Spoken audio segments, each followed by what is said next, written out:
Halo,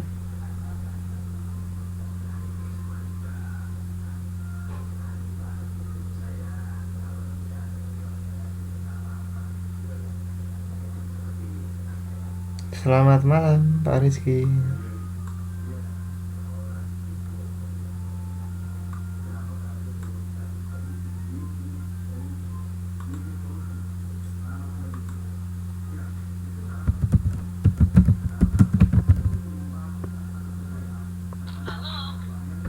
Halo, halo,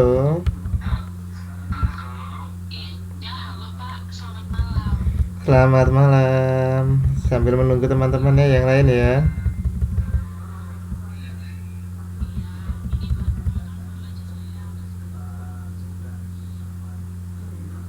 Iya.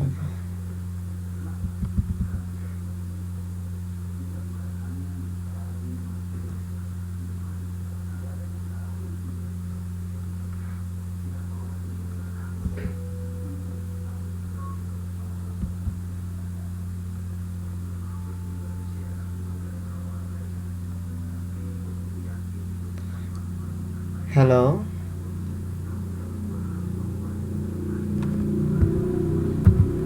Iya, dari Indonesia.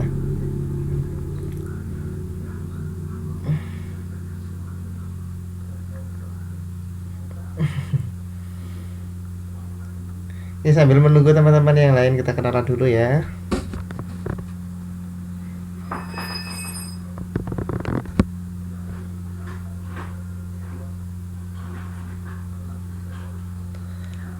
Saya dari Jepara. Iya betul, Farih Jepara. Jawa Tengah ya betul sekali.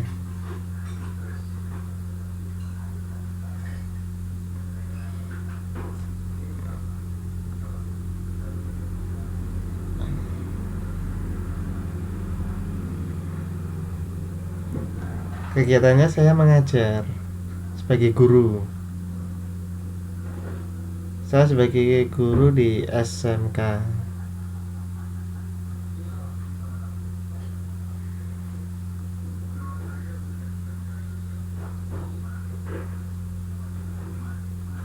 Iya, di guru SMK.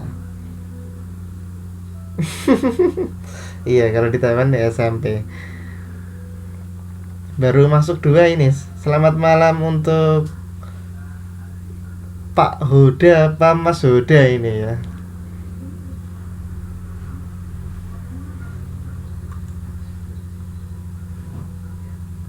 Oh, Mbak Huda.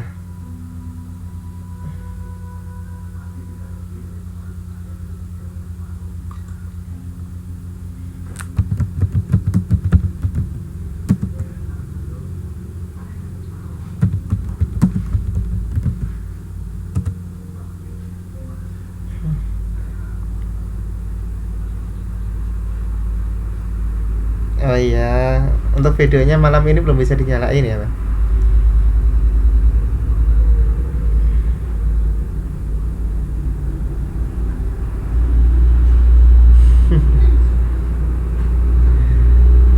Mbak Rizky aslinya dari mana?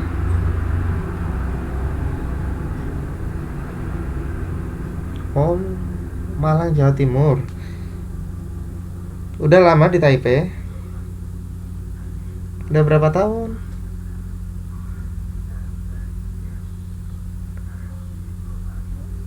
Oh, udah 2 tahun ya.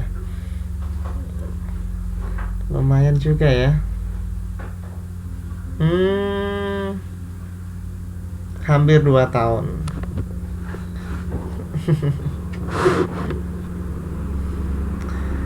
Iya. Ini Mbak Udanya hilang lagi nih, kemana ini ya?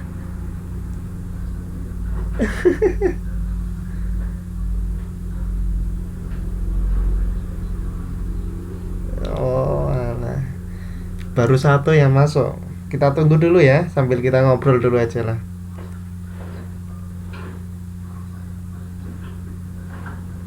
Mm-mm. Ini udah masuk lagi. Malam buat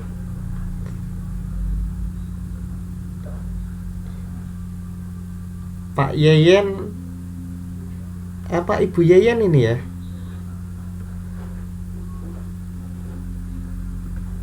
Oh Mbak.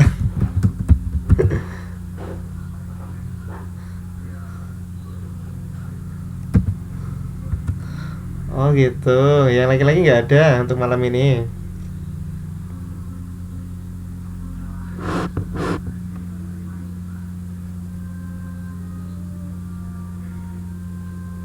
Hmm, 20 tahun ini Mbak Yeyennya.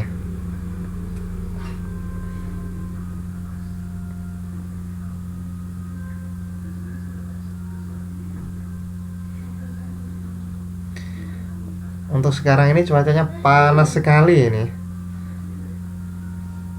Iya, panas sekali dan lagi banyak bencana ini khususnya di wilayah Sumatera.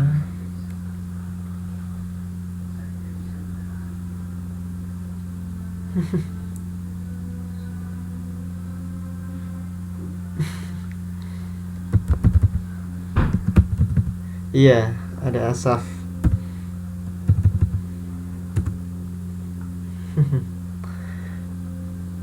Sat, 3 orang ini baru 3 ya. Berapa orang biasanya untuk satu kelas ini ya?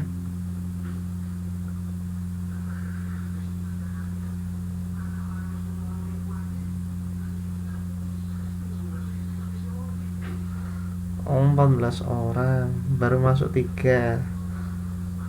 Iya, 14 orang. 14 orang ini biasanya pasti masuk terus ini.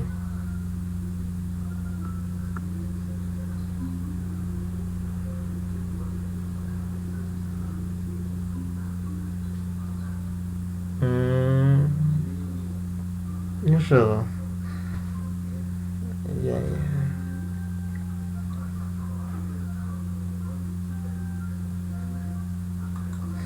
Saya ingin dengar suaranya semua. Ini saya buka aja headsetnya ya. Baru 3.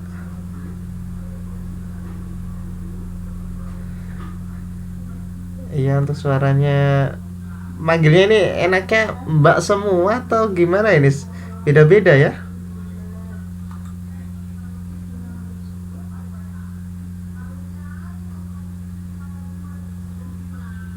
Mbak semua.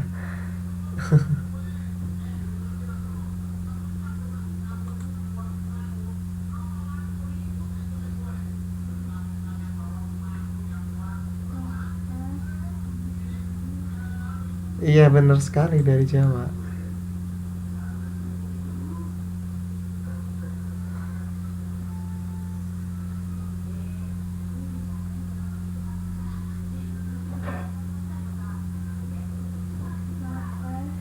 Sama siapa?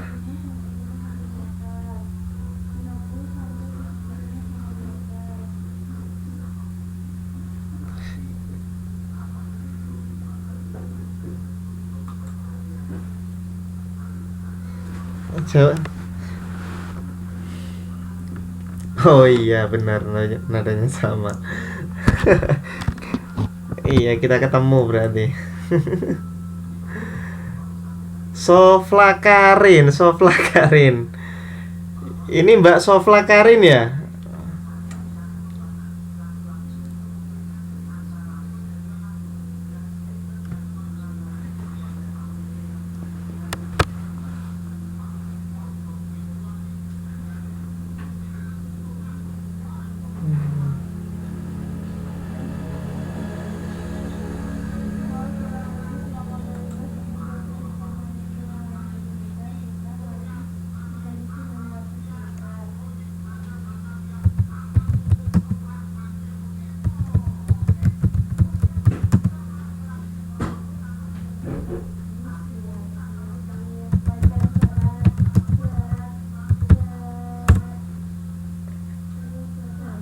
Satu, dua, tiga.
Halo.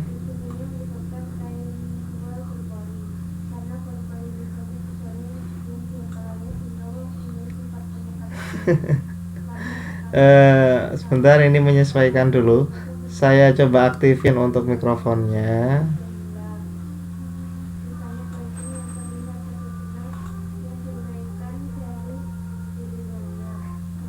Oh ya, untuk yang Mbak Sofla Karin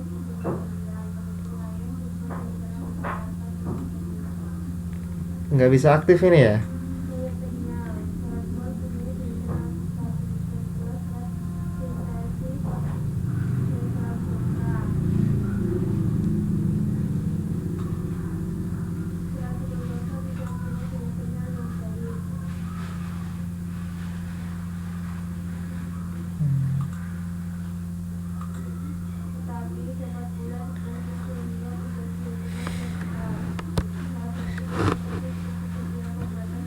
Halo.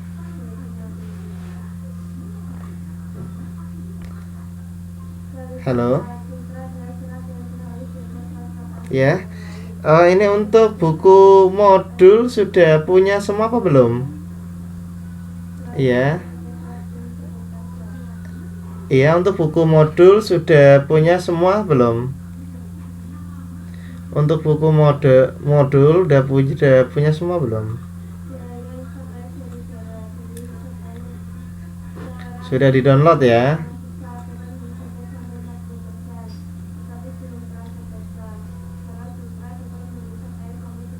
Oh ya. Jadi untuk malam Jadi untuk malam ini nanti kita pelajarannya adalah PKN.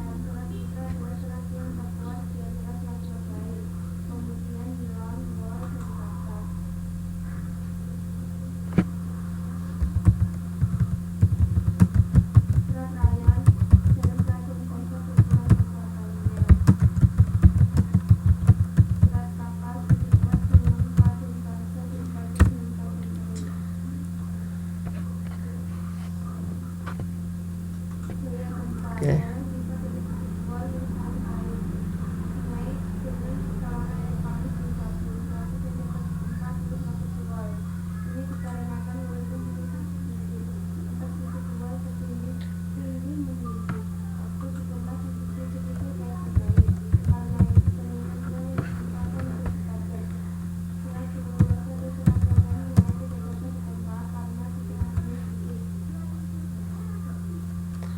Halo.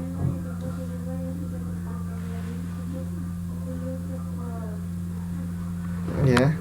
Ini langsung kita mulai aja ya.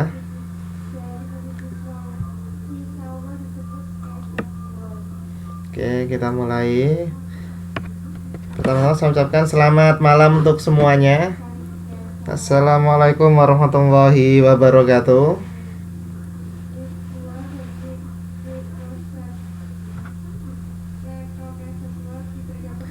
Sebelum kita mulai, mari kita bersama-sama berdoa. Semoga apa yang kita dapatkan malam ini dapat bermanfaat bagi diri kita dan orang lain.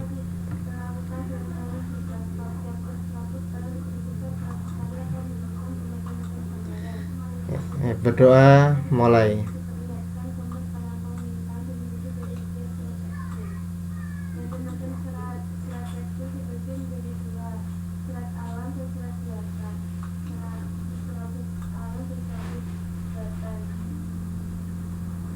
Berdoa selesai. Baik teman-teman, perkenalkan nama saya Farih Mansur. Saya tutor baru di kelas PPKN. Mungkin usia saya lebih muda daripada usia teman-teman yang ada di sana. Saya berasal dari Jawa, khususnya yaitu Jawa Tengah, kotanya kota Jepara. Dulu saya lulusan dari Universitas Negeri Semarang. Mungkin kalau teman-teman ada yang kenal universitasnya. Iya, saya tulis di papan ya.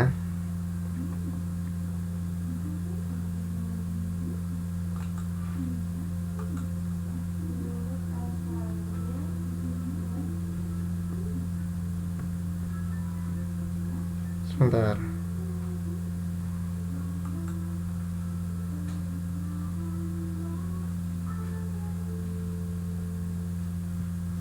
Menurut asalnya 100 selulosa, protein, 100 termoplastik, 100 mineral, 100 selulosa bertumbuhan alam, serat biji, serat batang, serat buah, serat bulan.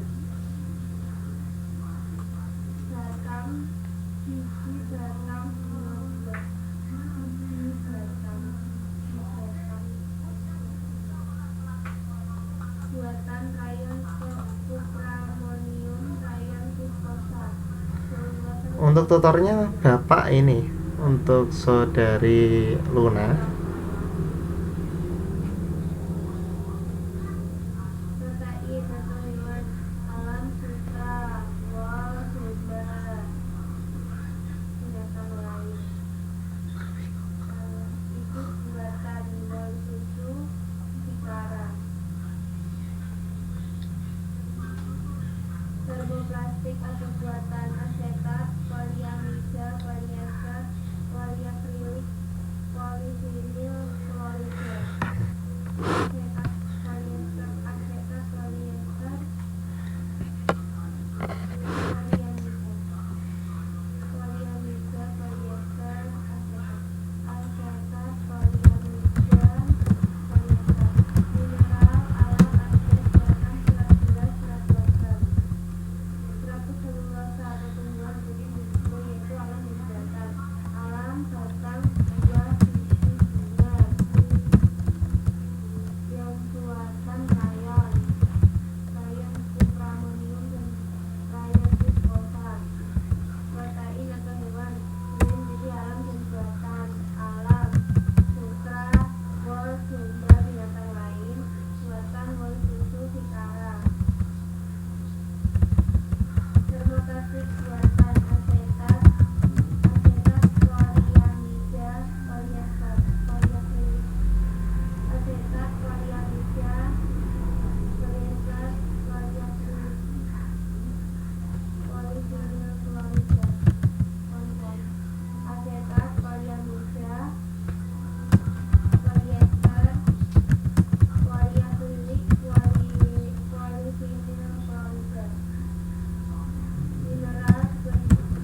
Ya, selamat malam untuk semuanya saudara-saudari.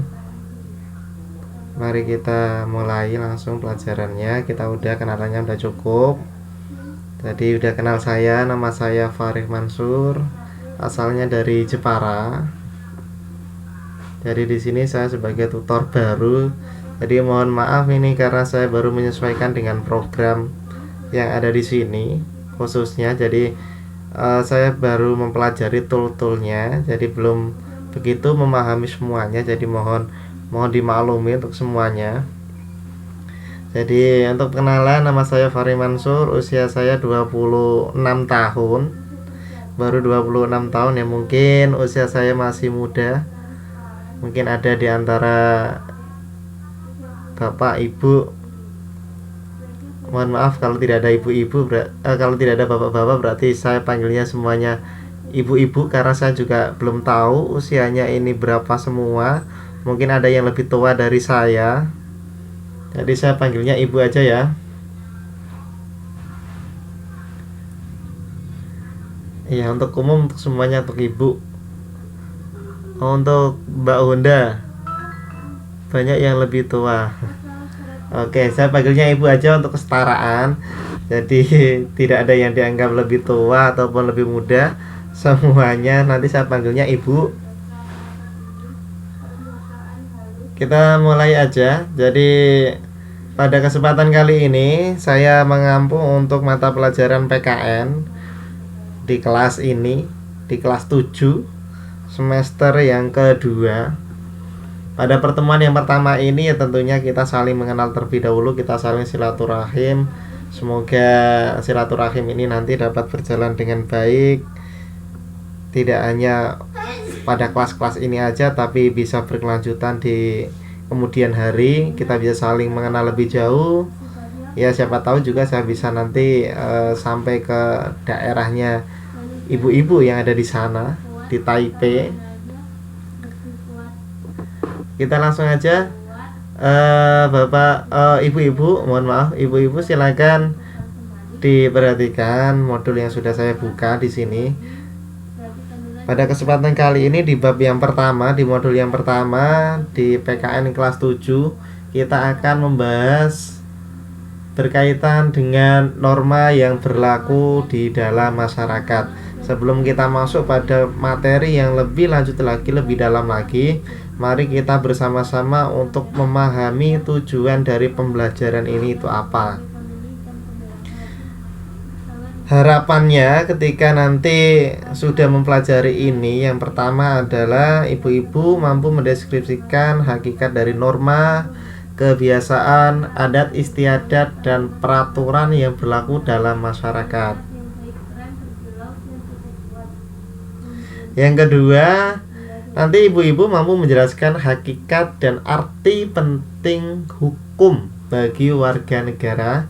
Dan yang terakhir, nanti ibu-ibu mampu menerapkan norma-norma yang berlaku dalam kehidupan bermasyarakat, berbangsa, dan bernegara dengan penuh tanggung jawab. Jadi itulah tujuan dari pembelajaran ini nanti. Dan diharapkan tujuan ini nanti betul-betul mengena di hati ibu-ibu semua. Jadi apa yang kita pelajari pada kesempatan malam hari ini tidak hanya sekedar sebuah teoritis aja, tapi nanti bisa diterapkan di kehidupan bermasyarakat. Begitu ya Bu?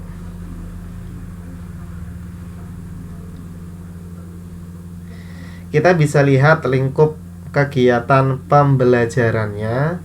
Nanti ada 3 lingkup pembelajaran yang akan kita laksanakan. Yang pertama adalah berkaitan dengan norma-norma yang berlaku dalam kehidupan bermasyarakat, berbangsa, dan bernegara. Yang kedua yaitu hakikat dan arti penting hukum bagi warga negara.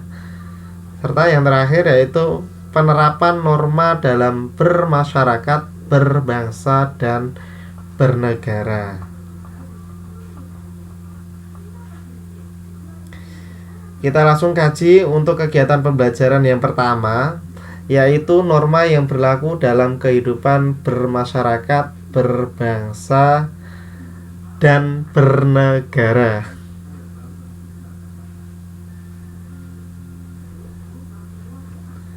Oke, terima kasih untuk Ibu Honda. Ini sudah saya rekam. Ini sebagai laporan nanti. Oke, kita lanjutkan lagi. Jadi kita akan membahas untuk norma yang berlaku dalam kehidupan bermasyarakat, berbangsa, dan bernegara. Mari kita pahami bersama bahwasannya kita hidup di dunia ini diciptakan oleh Tuhan Yang Maha Kuasa itu sebagai makhluk sosial. Kenapa kita sebagai makhluk sosial? Karena kita sebagai manusia tidak bisa hidup dengan sendiri. Artinya apa? Kita sesama manusia itu membutuhkan bantuan dengan manusia yang lainnya. Artinya apa? Ketika kita hidup bersama-sama atau kita hidup bermasyarakat, di dalam masyarakat itu terdapat beberapa kelompok dengan kepentingan dan kebiasaan hidup yang berbeda-beda. Bukan hanya berbeda, seringkali kepentingan-kepentingan tersebut saling berbenturan. Oleh sebab itu diperlukan adanya suatu ketertiban dalam hidup bermasyarakat. Dan ini yang perlu ibu-ibu pahami, bahwasannya kita hidup di masyarakat itu ingin aman, tentram, tertib. Nah, seperti itu. Makanya apa? Ketertiban itu harus tercipta.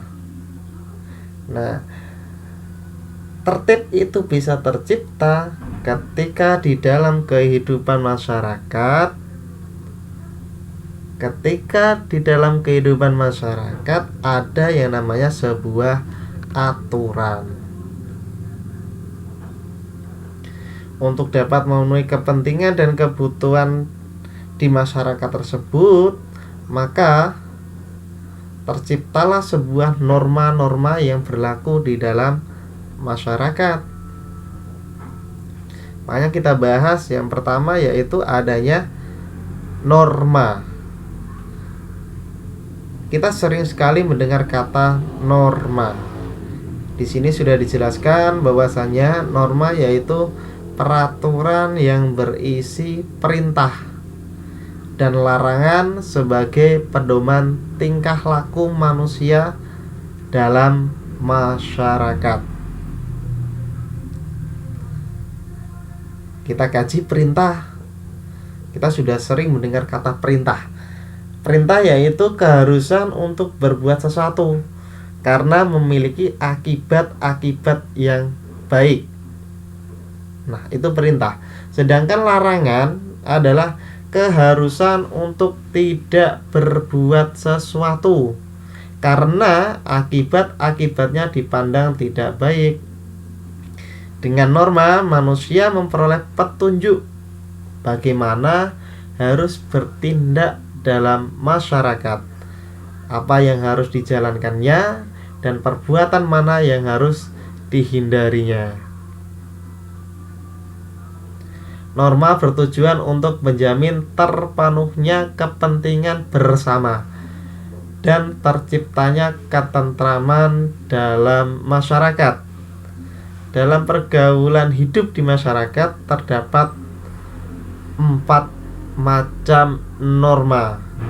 Nah, 4 macam norma inilah nanti yang akan kita kaji lebih lanjut.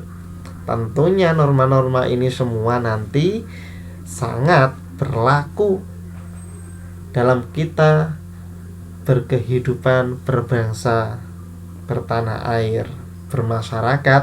Kita pasti akan menggunakan norma-norma ini. yaitu ada norma agama, norma kesusilaan, norma kesopanan, dan norma hukum.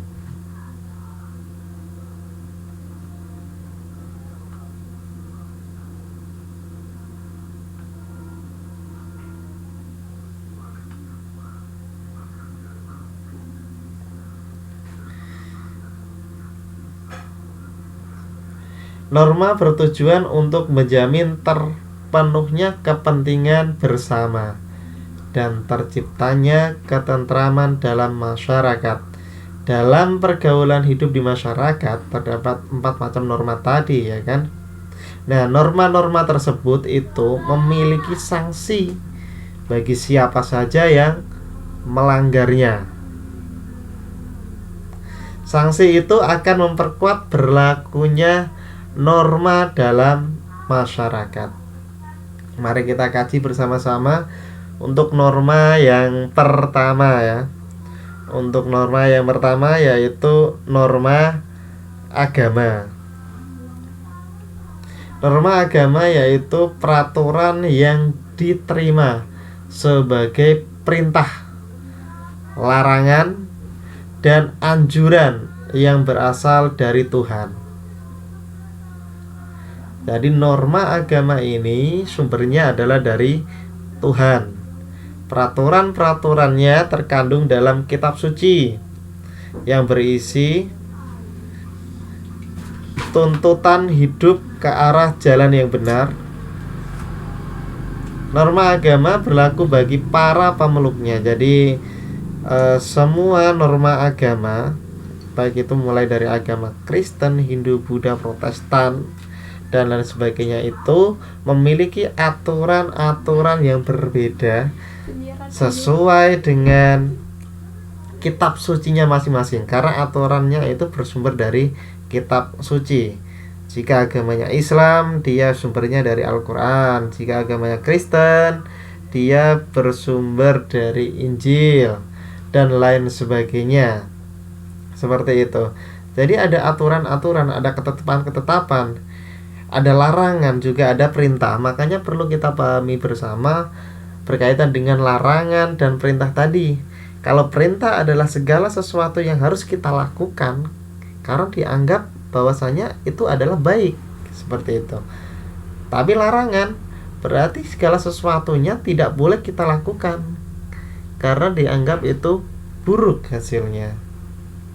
Di dalam norma agama ini, ketika kita melakukan suatu larangan, kita melanggar suatu larangan, kita akan mendapatkan sanksi.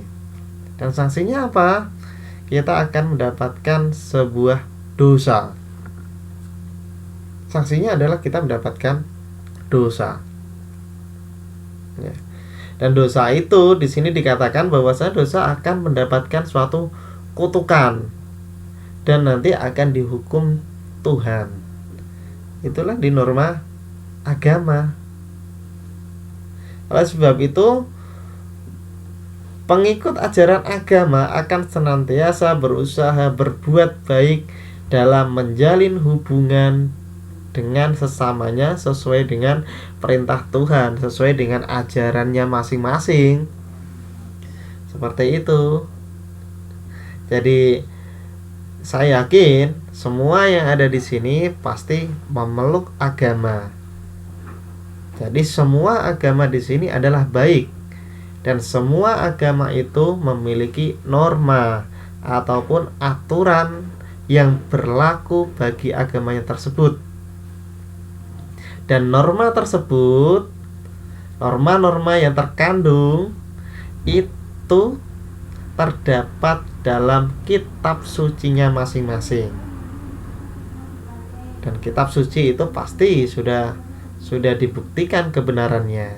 Jadi tidak ada kitab suci itu yang menjerumuskan kita kepada hal-hal yang tidak baik. Jadi bisa dipahami semua. Nanti yang menghukum siapa kalau norma agama ini? Apakah manusia dengan manusia yang lainnya? Tidak. Kalau norma agama itu nanti yang akan memberi hukuman adalah Tuhan. Jadi Tuhanlah yang akan menghukum kita. Makanya apa? Di dalam kehidupan dunia ini, kita ada perintah agama. Kita disuruh untuk menjalankan agama itu. Ketika kita menjalankan agama, maka kita diberikan suatu reward, diberikan suatu penghargaan. Penghargaan apa? Penghargaannya adalah sebuah pahala. Kita mendapatkan pahala. Ketika pahala kita itu lebih banyak dibandingkan dengan dosa-dosa, maka kita nanti insya Allah akan masuk surga. Itu imbalannya. Tetapi ketika dosa kita ternyata itu lebih banyak dibandingkan dengan pahala kita, maka yang terjadi adalah hukuman atau kutukan dari Tuhan, dan kita akan dimasukkan ke nerakanya sesuai dengan aturan agama masing-masing. Seperti itu. Mungkin ada yang ditanyakan terlebih dahulu sampai pada norma agama.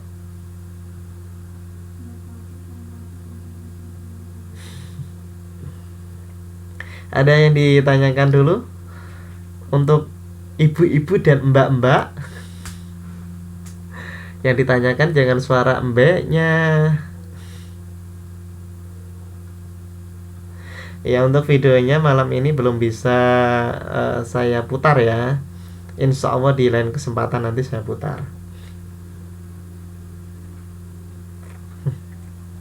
Oke, tidak ada yang ditanyakan semuanya. Kalau tidak ada, saya akan lanjutkan ke norma yang lainnya.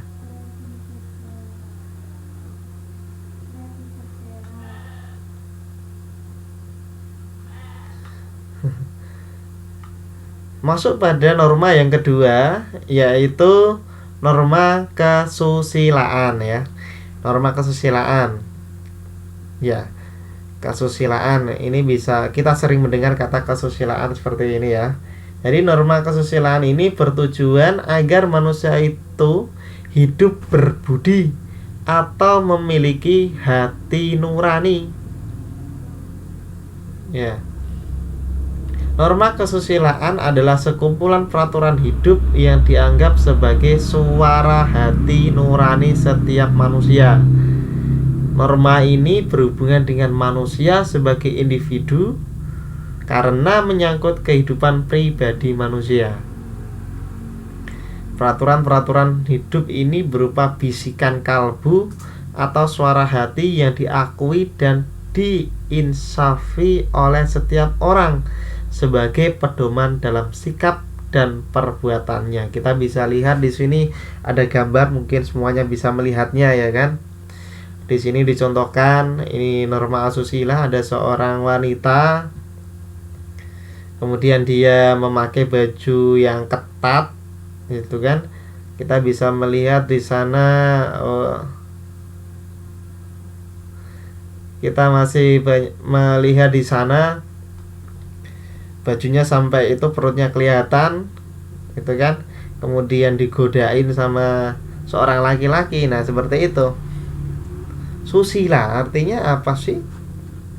Kesusilaan itu dia melakukan hal-hal yang tidak patut dilakukan atau tidak sesuai dengan aturan-aturan yang berlaku. Artinya dia melakukan suatu penyimpangan-penyimpangan. Di sini dicontohkan penyimpangan dalam berpakaian. Akhirnya apa? Kita bisa melihat di sini dia merasa bersalah gitu kan. Karena dengan berpakaian seperti itu akhirnya apa? Menimbulkan suatu tindakan-tindakan yang tidak terpuji. Iya, dia memakai baju yang dapat mengundang ya. Mengundang. Karena bisa kita ketahui aja ya, bahwasanya kejahatan itu bukan karena hanya ada niat pelakunya, tapi juga karena ada kesempatan. Nah, ini kesempatan juga karena ini diberi kesempatan ini kan. Seperti ini dilarang dilakukan. Ini namanya susila, ya kan? Susila, kesusilaan. Kemudian ini dicontohkan di sini bahwasanya norma kesusilaan seorang berbuat tidak jujur, maka sebenarnya hati nuraninya mengakui tindakannya itu, sehingga mungkin saja dalam dirinya akan timbul rasa penyesalan terhadap perbuatan yang telah dilakukannya. Ya, dia melakukan suatu tindak kebohongan. Nah, seperti itu juga melanggar norma kesusilaan. Sumber dari norma kesusilaan adalah hati sanubari manusia itu sendiri. Jadi bersifat otonom dan tidak ditujukan kepada hal-hal yang bersifat lahir, tetapi ditujukan kepada sifat batin manusia itu sendiri. Dengan demikian, sanksi norma kesusilaan lebih menekankan pada adanya penyesalan dalam diri atau batin seseorang yang melakukan.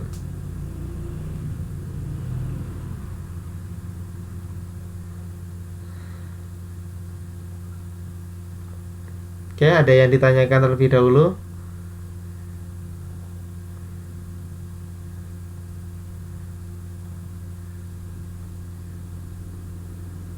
Oke, untuk jadi bersifat otonom, ya di sini banyak yang menanyakan untuk sifat otonom. Jadi sifat otonom itu sifat dari diri pribadinya sendiri. Sifat dari diri pribadinya sendiri. Ya, untuk sifat otonom pribadi sendiri.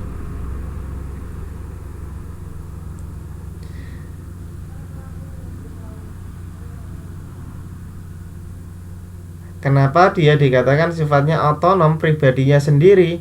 Karena sumber dari sifat kesusilaan ini adalah apa? Hati nuraninya sendiri. Iya, dia akan dia akan merasa menyesal ketika telah melaksanakan tindakan-tindakan yang tidak sesuai dengan susila, ya kan? Atau dia melakukan tindakan asusila, artinya, ya kan? Dia tidak melakukan tindakan susila, tapi dia melakukan tindakan asusila, seperti itu. Jadi dia dari dirinya sendiri itu, yang menghakimi siapa? Yang menghakimi ya dirinya sendiri. Dia akan melakukan suatu penyesalan, ada penyesalan dalam dirinya itu sendiri.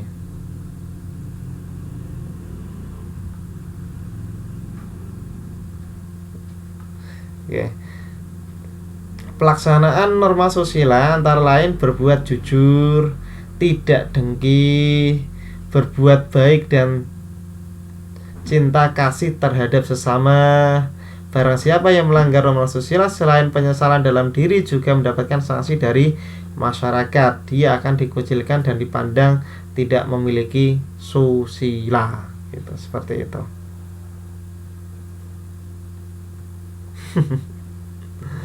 Iya, tapi untuk zaman sekarang ini memang kita bisa melihat gambaran-gambaran di masyarakat.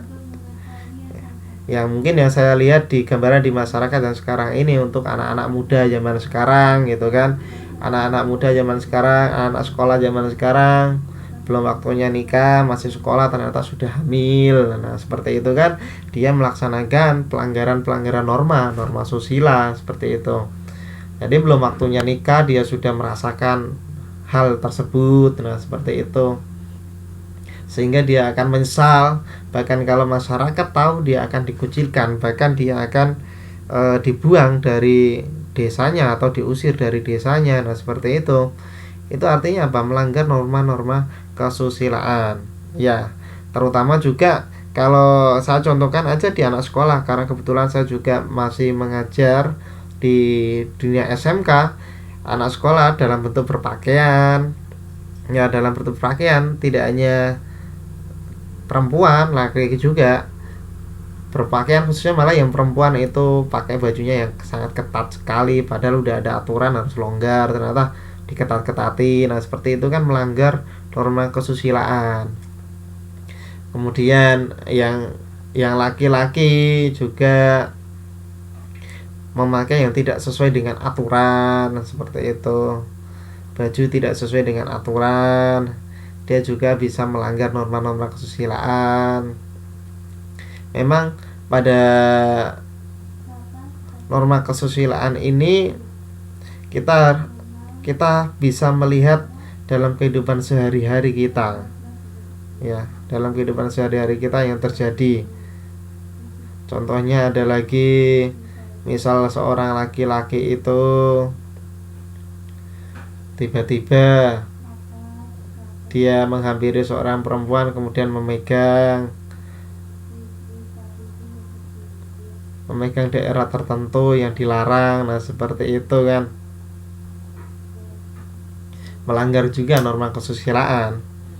Bahkan pelanggarannya sampai kena hukuman itu kalau norma susila itu kan. Iya. Mungkin zaman sekarang ini mereka karena teknologi yang sangat tinggi sekali sekarang ini, teknologi informatika yang sangat tinggi, jadi mereka mengikuti hal-hal yang seperti itu, ya kan, mengikuti, iya, dia mengikuti televisi, dia bisa melihat internet, ya, dia melihat tren-tren yang bahkan mungkin trennya itu termasuk melanggar norma kesusilaan. Iya. Jadi itulah untuk norma kesusilaan. Mungkin ada yang tanyakan dulu yang berkaitan dengan norma kesusilaan.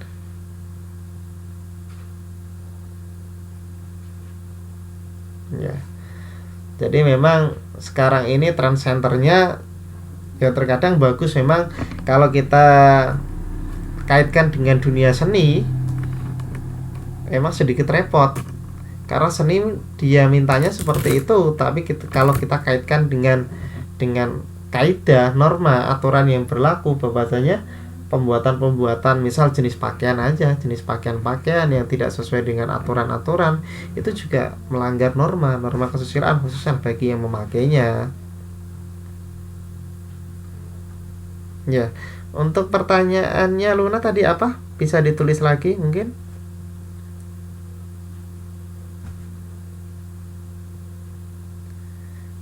Ya, pertanyaannya untuk Mbak Luna silakan ditulis lagi.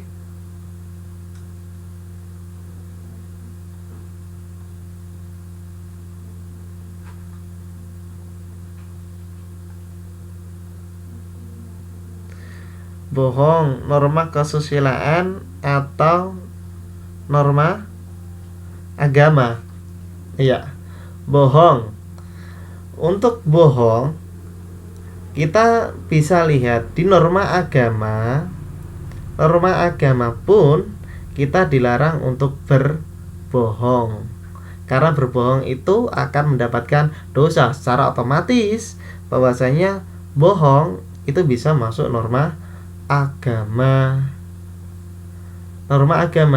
Tapi kalau susila belum, bohong itu belum masuk kesusilaan, ya.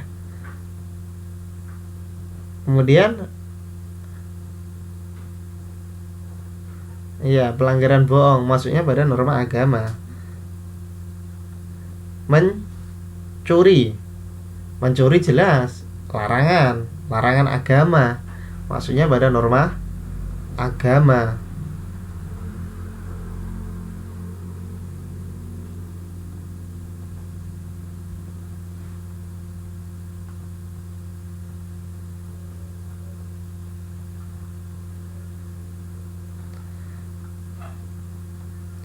Nah, kita lanjutkan untuk norma yang selanjutnya, yaitu norma kesopanan.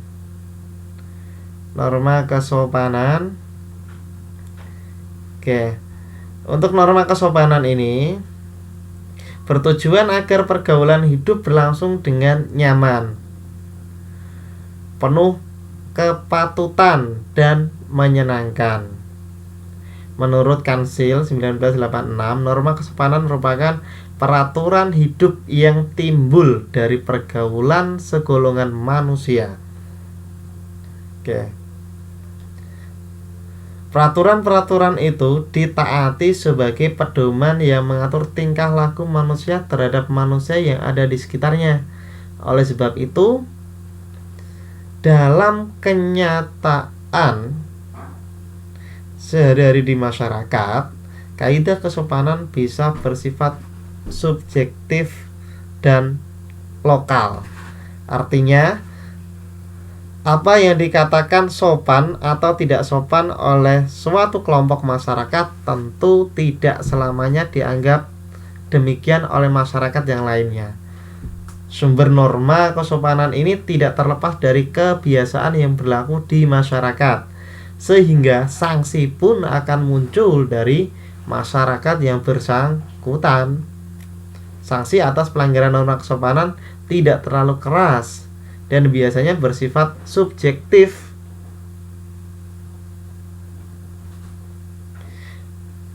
Melalui gunjingan-gunjingan, cemoohan, atau celaan. Norma kesopanan tidak mempunyai lingkungan pengaruh yang luas jika dibandingkan dengan norma agama atau norma yang lainnya.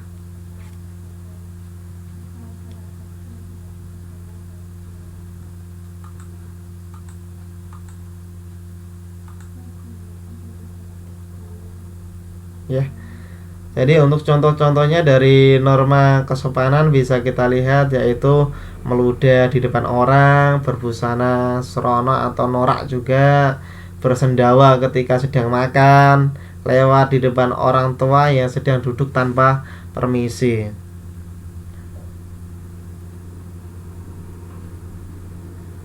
Jadi itu merupakan termasuk contoh-contoh dari norma kesopanan, sopan santun ataupun etiket, seperti itu.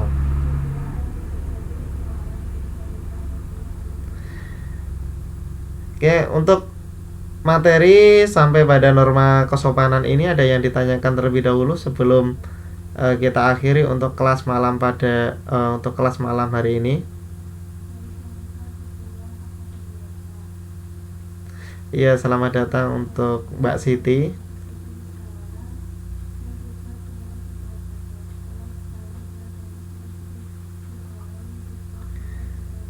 Jadi untuk kelas hari ini saya cukupkan sampai di sini. Kita ketemu lagi untuk kelas yang berikutnya di minggu depan. Jadi materi kita pada kesempatan kali ini sampai pada norma kesopanan, dan minggu depan kita akan lanjutkan pada norma-norma yang berikutnya. Berhubung karena waktu kita sudah sangat terbatas sekali, jadi untuk pertanyaan-pertanyaan bisa disimpan dan nanti bisa diajukan untuk minggu depan. Demikian dari saya, kurang lebihnya saya mohon maaf. Terima kasih untuk partisipasinya semua dan semoga sukses untuk ibu-ibu semua, ibu atau mbak-mbak semua ini ya. Ya.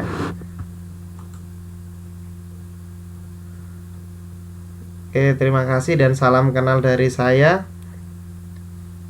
Semoga nanti ke depan saya bisa lebih baik lagi. Ini mohon maaf ini karena baru proses penyesuaian diri. Ya, untuk mbak-mbak dan ibu-ibu mohon maaf sekali, ini untuk proses penyesuaian diri dan saya akan perbaiki untuk yang lebih baik lagi untuk kedepannya. Jadi ya saya mohon maaf sekali untuk malam ini pertemuan kita yang hanya sebentar, dan saya ucapkan juga selamat datang untuk tadi yang baru datang juga. Ya, cukup tegang juga karena baru pertama kali. Mungkin nanti kalau sudah 2 kali 3 kali pertemuan bisa lebih rileks. Ini juga sampai keringetan gini ya kan. Ya, terima kasih untuk semuanya. Jadi kita ketemu nanti di kelas yang berikutnya. Yang baru datang saya ucapkan selamat datang.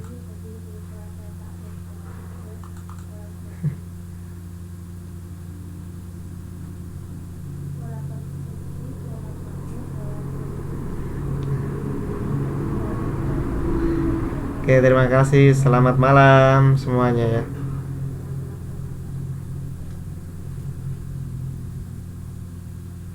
Gerakan untuk membuat gerakan